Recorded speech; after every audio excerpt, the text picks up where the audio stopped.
What is going on, everybody? Welcome to E3 edition for EA Conference. That is right. Anyways, guys, this is so cool. Really awesome to do this. Bringing it back once again, but in a new spot. So it's really cool to do that. But anyways, of course, you guys are here for a reason, to watch the conference summary, of course. So let's get into the summary of EA. And let's just start with it. So anyways, Titanfall 2 was announced, which is so amazing to hear. And it's coming to PS4. Oh my god, yes! Yes, indeed, because it's awesome to see that, because now everybody I know who has a PS4 can play the game, and I can actually play with them as well, because it's going to be really fun, and the first game was really good, and it's really awesome. The one thing I will say is that new Titans will be made. There's a campaign to it. Like, come on, guys! Like, what are you guys doing? Like, this is the awesome news to like tell about Titanfall, because Titanfall was amazing for one. We're really great on multiplayer, and plus it was sort of a campaign, but more like multiplayer pretty much. But it was just a really good story. The one thing I will say about the campaign is that there's gonna be new enemies into it. There's like aliens or something that look really cool into it. It's just really great, and I think you guys are going to enjoy the game very well. So. But anyways, let's move on to Madden NFL 17. Now, Madden NFL 17 will be for PS4 and Xbox One. Now, they didn't really talk too much about the game. They pretty much were talking about more about competitions that they're going to be having about Madden 17. So, literally in general, if you guys want to know about competitions, they even said themselves, go to their website, check out the information and all that stuff to figure out about competition. Because they want to do more competition this year than ever before. So, if you guys enjoy Madden 17 and competitions, well, that's something for you. Mass Effect Andromeda will be literally more freedom to the environment, so you can go and explore more, all that stuff. And it's a new story at the same time that we all knew from last year. And also, too, it's going to be very interesting to see, because you are the alien this time. You are the alien. Yes, that's the interesting part, because you are going around the worlds, or universes, I guess, of what is happening in our universe, and you get to explore and all that stuff, and you know, get to meet new species and all that stuff, and it's just interesting. So it's a new story, new fresh way that they're looking at it, and it really looks good. So anyways, if you guys are really fans of Mass Effect, then you'll probably enjoy this, because that's what they say, unless that's just what they're trying to say for money gimmick, I guess. I don't know, but it probably is really good. I'm just making that up, but literally though, I think it's going to be great. So, anyways, FIFA 17. Now, this actually looks really good. Now, I'm not a big fan of FIFA myself, but the game looks really good. And the story, there's even a story to FIFA this time. It's not just about sports, just like NHL is. There's literally no story in NHL. Okay? I'm sorry. Sure, you get to progress like as a career and all that stuff, and career mode and all that, but this is going another step ahead of it, and it's really cool to see that, which is called the Journey, FIFA 17 Journey.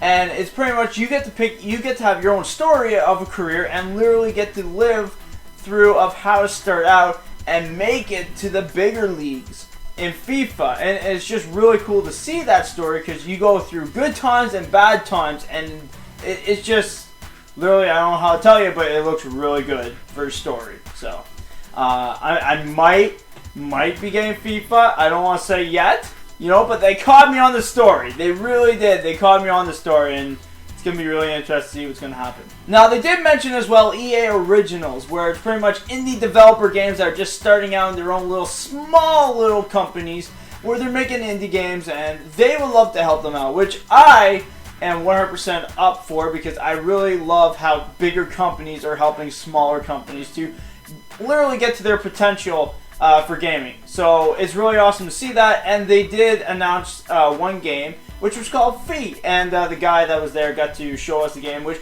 really looks really interesting. It's actually like, pretty much it's like you're this animal that's discovering a forest, and you pretty much have to find, you know, this tune in the forest. And then as you go through tunes, you learn more about the forest, but at the same time, there are enemies. And the one thing about it is that they don't show you a path. You have to literally figure it out yourself of where the path is. And it's actually interesting that way, but at the same time, it is one thing that could be, you know, a negative thing of it. But I think it'd be really interesting to see what's going to turn out for Fee, because it looks like a really cool game when you pretty much have to like fight bosses and at the same time try to survive in the forts. It's an interesting little indie game, and it looks really good to play. So, anyways, Star Wars. Now, I just want to point out there wasn't a lot of Star Wars things. Okay, they pretty much talked about Battlefront. They talked about the Old Republic and another game for the phone.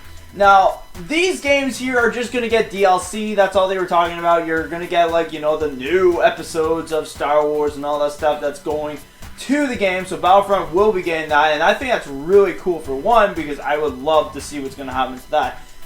But no new games were announced, and I was a little disappointed at that, because I was really hoping that we were going to get like a new announcement game. Like literally just an announcement game. Does not be a freaking trailer or anything. I really was hoping for that, but unfortunately we didn't get that. And yeah, so if you guys are still fans of Battlefront and all those games as well, I will say Old Republic looks actually a lot good. It really got advanced since I actually played it the first time. So very interesting, and maybe I'll get into the games. Who knows? Anyways, the last and final one to their piece, of course, they had to hold this back, which is Battlefield 1. Yes, it looks amazing, astonishing.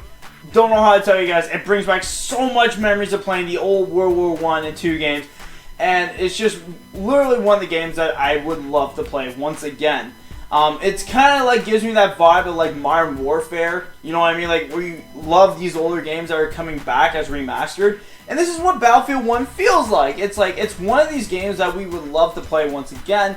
But this is a newer game, and it's literally really interesting. You know, you get to fly different planes, the old tanks, a freaking tomahawk, man. Like, you get to freaking chop people in the face. Like, that sounds awesome. Like, who doesn't want to do that in the game, right? I would love to do that.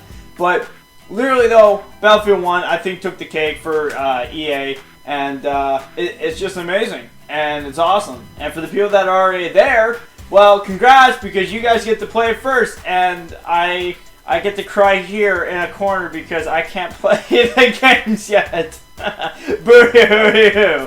Alrighty. Anyways, that is the EA conference summary, guys. Hope you guys enjoyed watching. This is one thing that I love doing every single year for you guys. I'm a big fan of E3, and I always will going to be a fan of E3. So anyways, that's it for now, guys. I'll see you guys in the next summary for the next conferences, of course. Anyways, guys, peace out!